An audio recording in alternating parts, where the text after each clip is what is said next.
In my previous video on The Oldest View, I talked about the plot and the possible meaning behind the elements introduced, but I also touched on a few of the things that made it scary. One of the first things I mentioned was the fear of the unknown. It's one of the most basic fears that people have. At a young age, people are scared of the dark, but find it hard to rationalize why. In reality, most people aren't scared of the dark itself, but the fact that they can't see.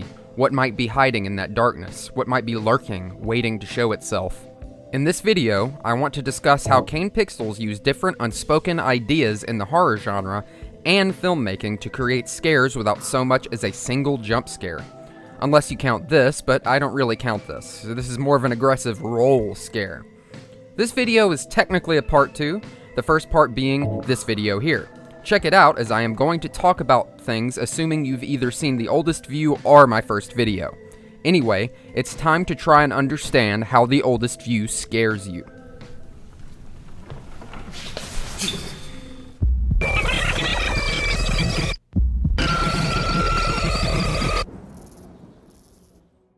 I'm going to start the real body of this video off with a premise. The idea that effective horror uses certain rules and ideas. Horror doesn't always have to follow these rules and ideas to be effective, but a lot of the best horror movies, games, and stories do follow them to some degree.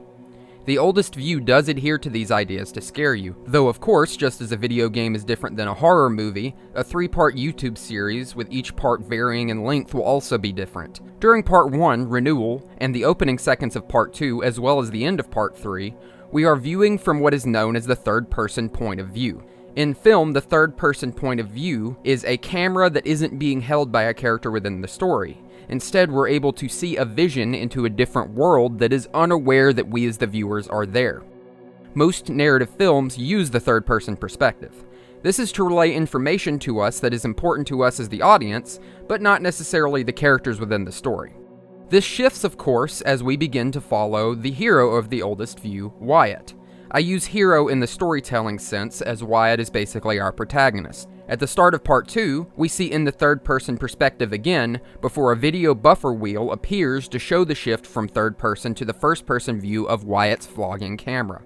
This shift in perspective is one of the first things done to subtly imbue a sense of unease in us as viewers, because it causes you to wonder what the previous information shown means within the context of story and for our hero. Why did we see that man in black and white in that forest, and what was that sculpture being made? What was the opening of Part 2 about with the sound of rolling wheels? And what does it all mean for our friend Wyatt, haplessly vlogging his inevitable doom? A lot of films stick to the third-person perspective, only showing us different situations with different characters. Another example of this shift in perspective from first to third person is actually very literal, albeit twisted around from the current subject.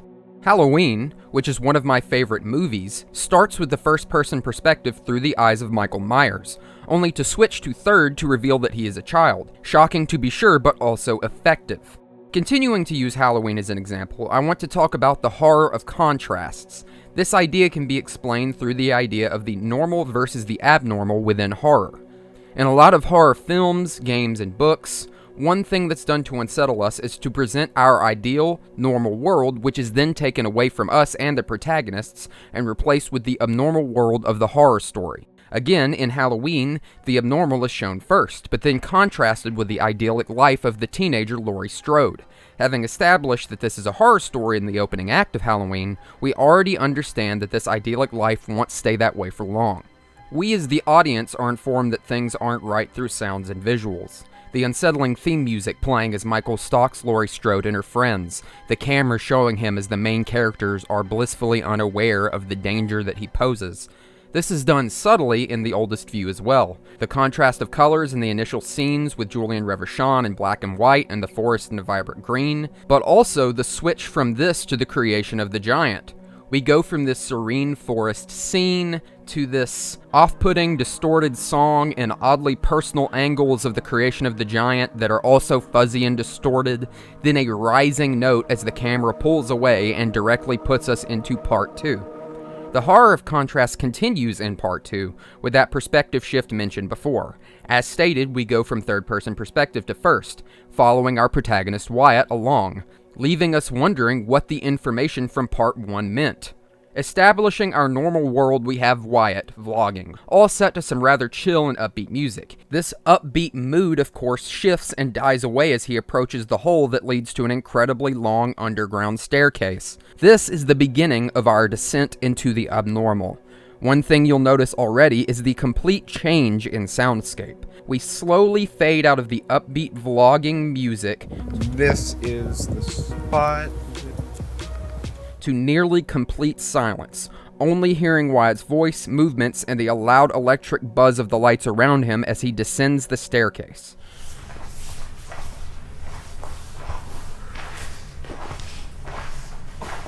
While not outright terrifying by any stretch of the imagination, the shift from the bubbly opening with the upbeat bouncing music to the quiet, only filled by the ambient noise and our protagonist speaking, shifts us into an apprehensive state. These unsettling feelings pick up even more as a new ambient music track is introduced at the turn of the stairs.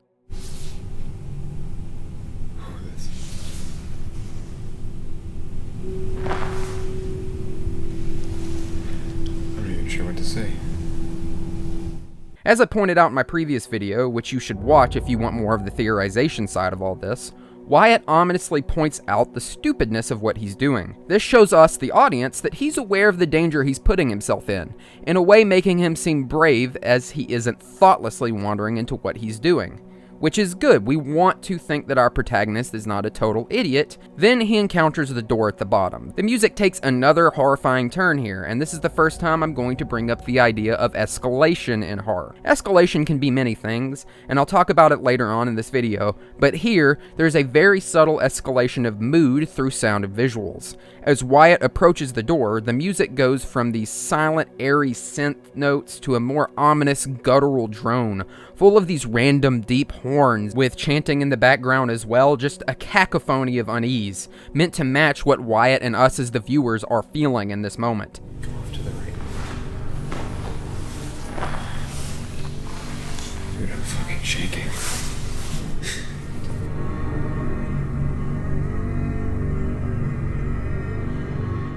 This isn't abated as he enters the room, which somehow looks even older than the stairs. This sets our expectations up. What is this little room? Why is the music so scary as he approaches it? Then, this is immediately met with something even more confusing. As Wyatt peers through the grate in that room, we see a mall. This is a subversion of our expectations completely. How does this even match what we've seen to this point? The music again changes as we hear the humble guitar riffs in the distance of mall ambience.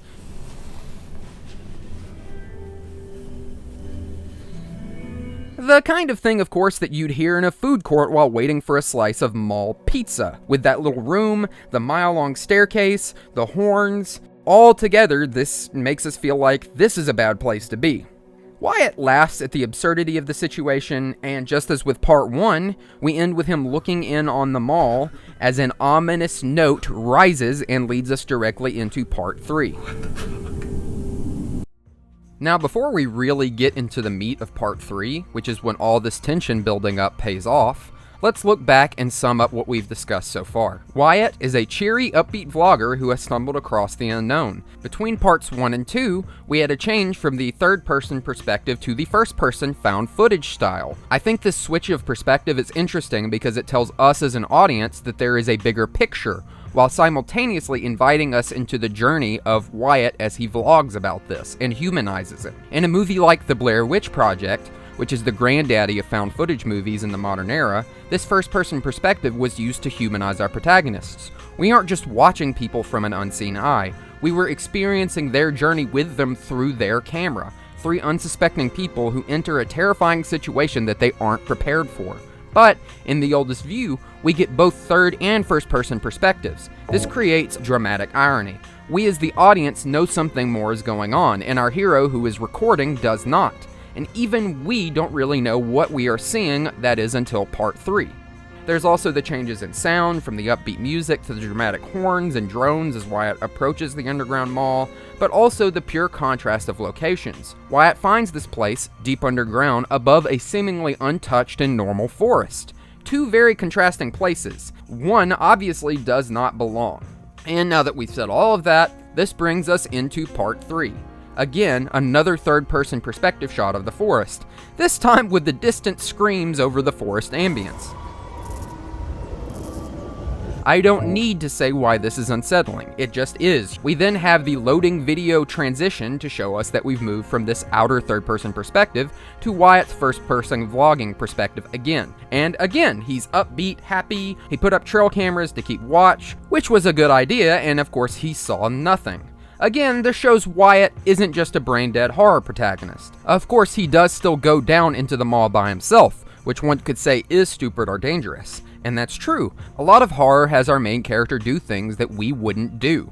These things can be seen as either stupid or brave, and sometimes both. As a horror protagonist, Wyatt does take some precautions, but you could argue not enough, and this commenter did point that out. Of course, I think the biggest thing is he didn't expect what happens in this underground mall, but that plays back into the normal versus the abnormal. As Wyatt approaches this hole, we experience the normal. Wyatt descends the long staircase while explaining how big whatever he found really is. Again, all we hear is him, the buzzing lights, and the sound of his footsteps. The scale of this thing, but I did a deep dive online after I got back last time. And as he gets deeper, the ambience once again kicks in, just like in part 2. Area, just to see if I could find any other equipment, just traces of people, really at all. Didn't see anything. There was no tire tracks. Showing us that he is descending into something, well, unsettling and wrong. It's like a cornfield kind of smell. Okay, I'm gonna shut up. The music cuts entirely this time as he enters, and instead we hear the creak of the door in the ominous womb of a large area.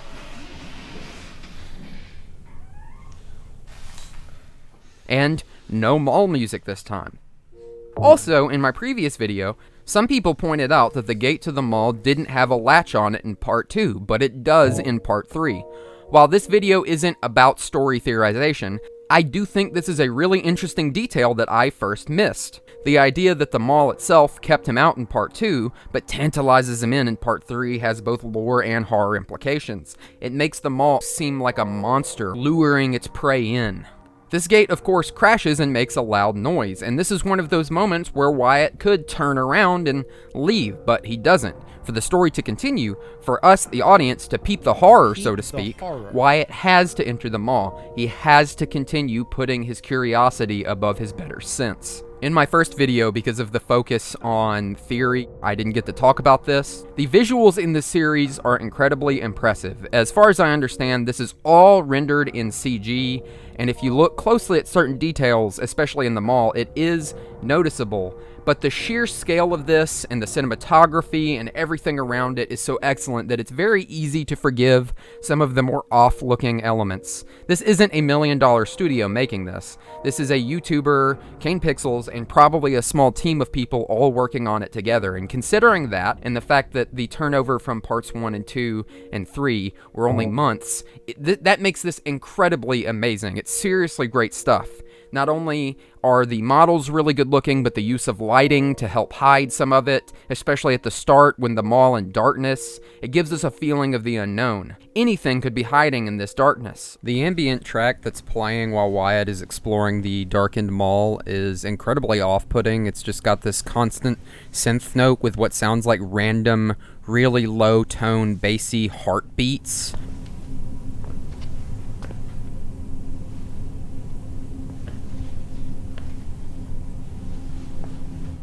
That really just puts you on edge. It almost makes you think we're listening to Wyatt's heartbeat. The next few minutes are mostly Wyatt walking around in darkness, followed by the first sign of the giant.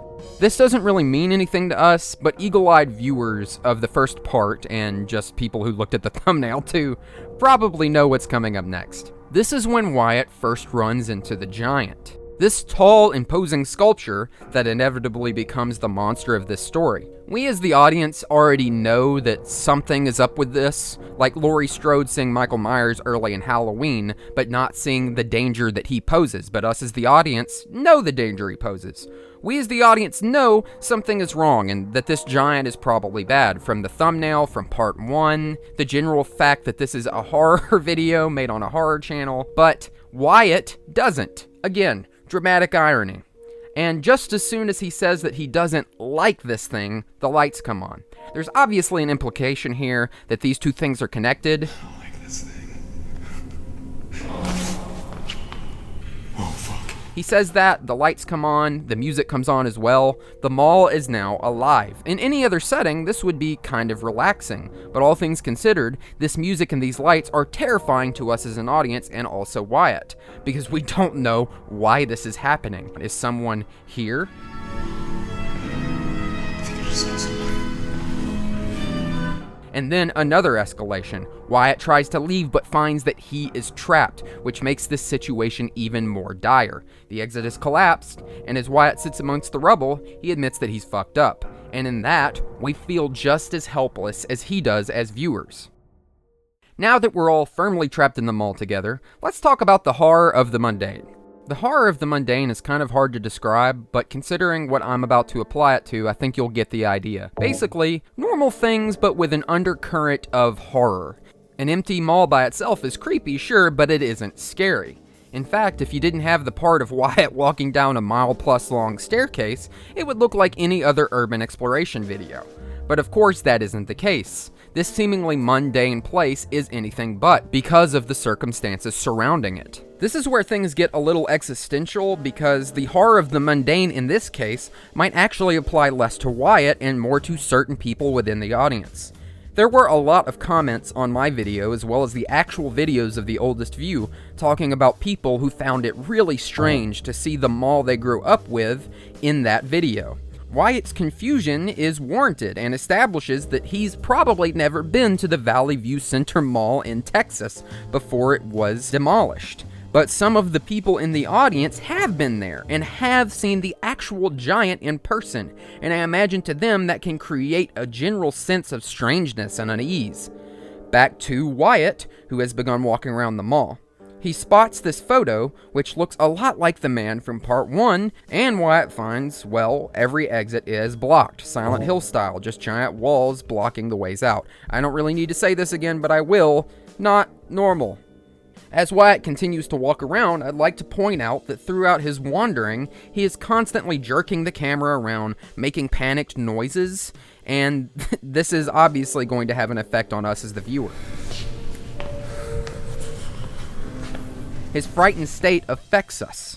It puts us on edge as well. When he swings the camera, we expect that something might be there. But we don't see something, which builds up suspense until we do see something. This can either relieve tension or make it worse. This is only compounded when we and Wyatt as the audience realize that the sculpture from earlier has moved. Again, I don't think I need to say why this is scary, but I'm going to. Inanimate objects should not move on their own, and thus it means that someone did move it or it did move on its own. Moments later, we hear thunder, and despite Wyatt being deep underground, the lights go out. I mean, we shouldn't even have heard the thunder in the first place. And then we see the sculpture again, and again it moves. This is also the first time I noticed that you can actually hear a storm in the background and what sounds like howling wind. Also, as the sculpture disappears again, we get more creepy ambient music.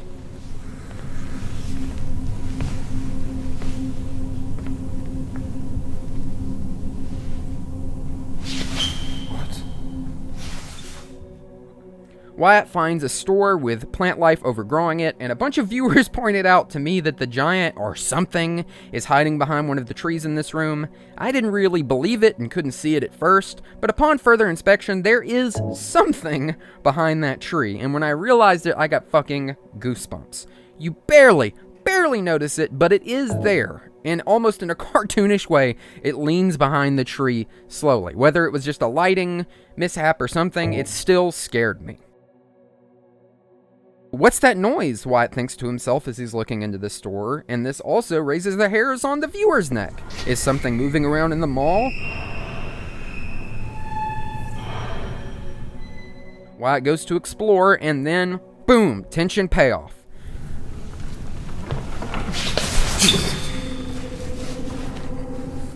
There are a bunch of reasons that this scare is effective, which I've already talked about throughout, but I'm going to elaborate here, because the series has built to this point. We've had the giant hinted at from the very beginning, from part 1. We've seen it move, and Wyatt has been constantly darting his camera around, only for nothing to appear. So when this finally does, when we finally hear those wheels and the camera turn around, there is an immense sense of dread. Then, of course, he begins to try to walk away and it starts to follow him. This, of course, plays with our expectations as well as Wyatt's.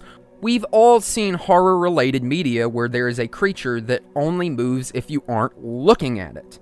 And Wyatt and us as the audience seem to think that maybe this is one of those creatures, that there's a pattern there. It won't move unless you're looking at it, so you're safe if you're looking at it. But then, almost immediately, this rule is broken as he is looking directly at it and it begins to roll at him at a frightening speed, even as he's trying to also tell it that he's leaving. This is terrifying for 2 reasons. It implies both intent and understanding. It implies understanding because it plays with Wyatt's expectations. Sure, there's a possibility that it only moves when he isn't looking at it because it can't. Maybe it's becoming more alive or more powerful the longer Wyatt's in the mall. Or maybe it is playing with him, toying with his expectations. This would imply some type of understanding on the part of the creature. You have to understand what you're doing to play with someone. And it implies intent because, well, we all know that it seems to want to get Wyatt or make him leave. We don't know which it wants, we just know that it is chasing him. With a killer like Michael Myers, you have intent and understanding as well. His intent is to kill you. The understanding is that he is evil, insane, and smart to some degree. With the giant, we have that extra layer of terror because we understand it in some way. We know it has a goal, but we don't know what either of these levels of understanding or intent are. We don't know how smart it is, and we don't know truly what it wants besides getting you. And that's that fear of the unknown coming back. It gets you every time. This is also part of that idea of escalation that I was talking about earlier. We think it can only move when we're looking at it, but it can move when you're looking at it. Then, not long after, it breaks through some wall and glass paneling after Wyatt barely escapes it. Another escalation.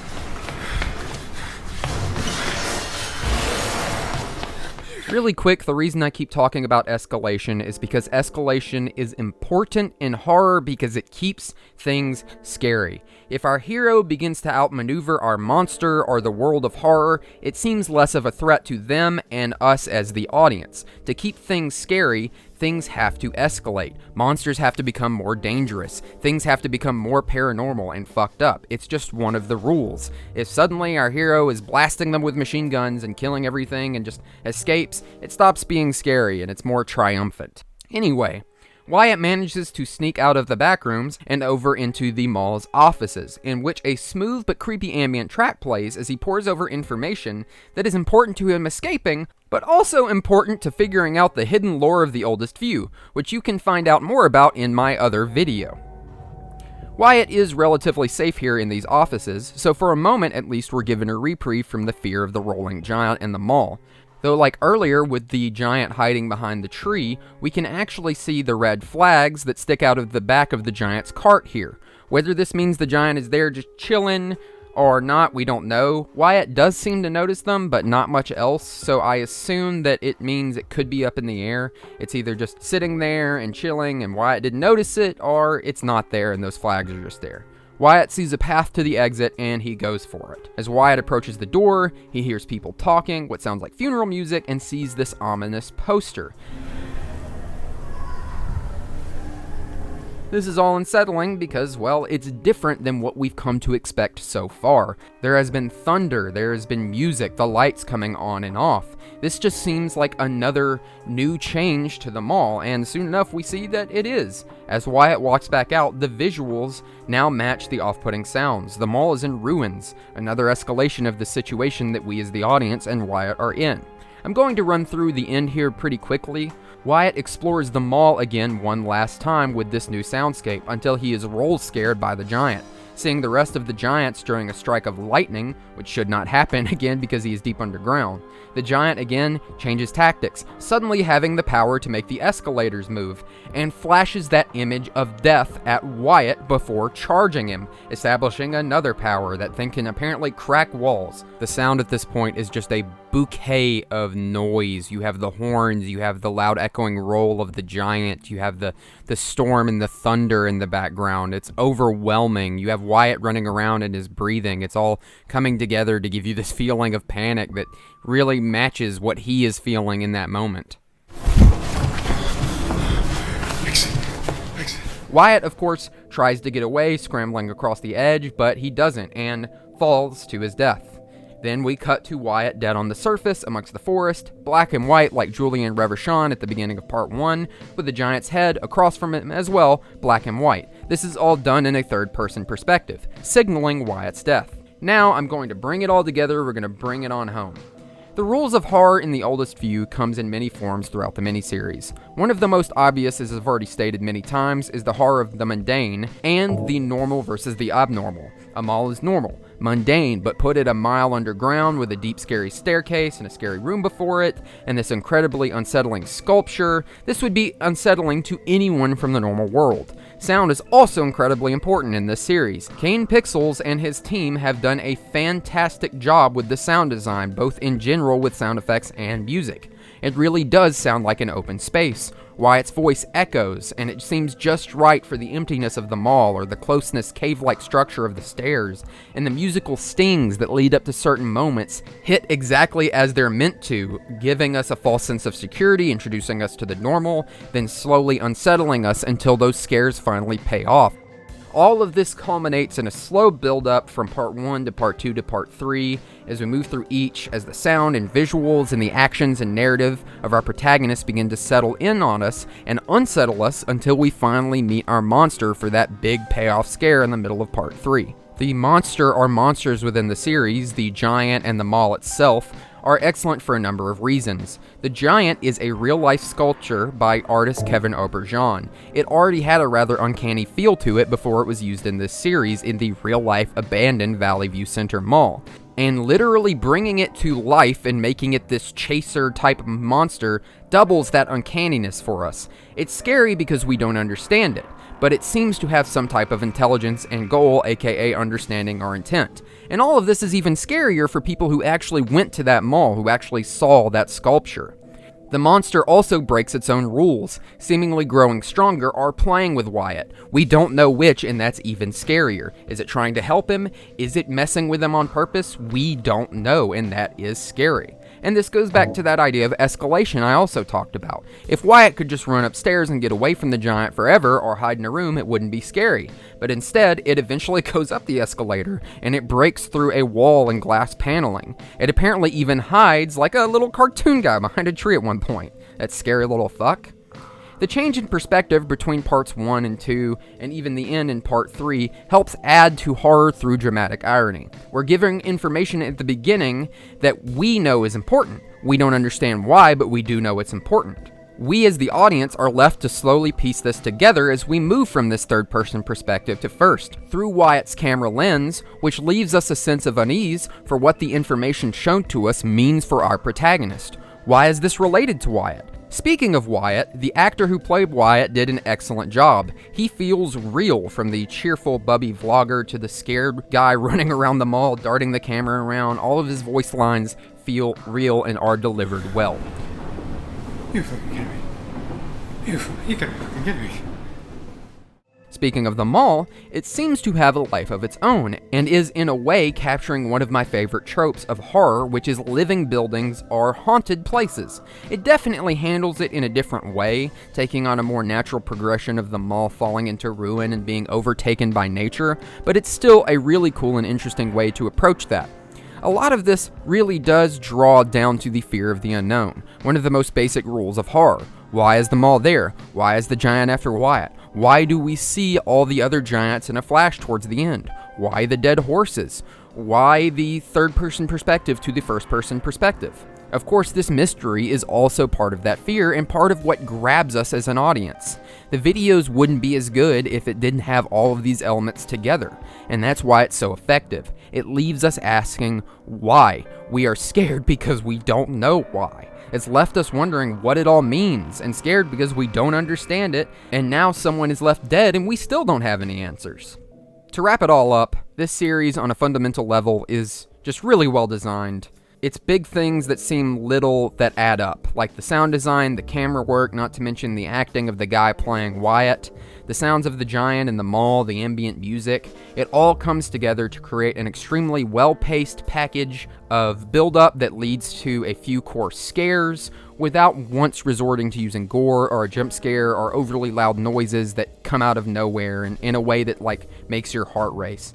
Not that there's anything wrong with any of that, especially when it's well done, but I always respect a piece of horror media that can create such dread and fear without using any of them. I didn't do much lore theorization in this video because I already did that in the previous video, which you can go watch here.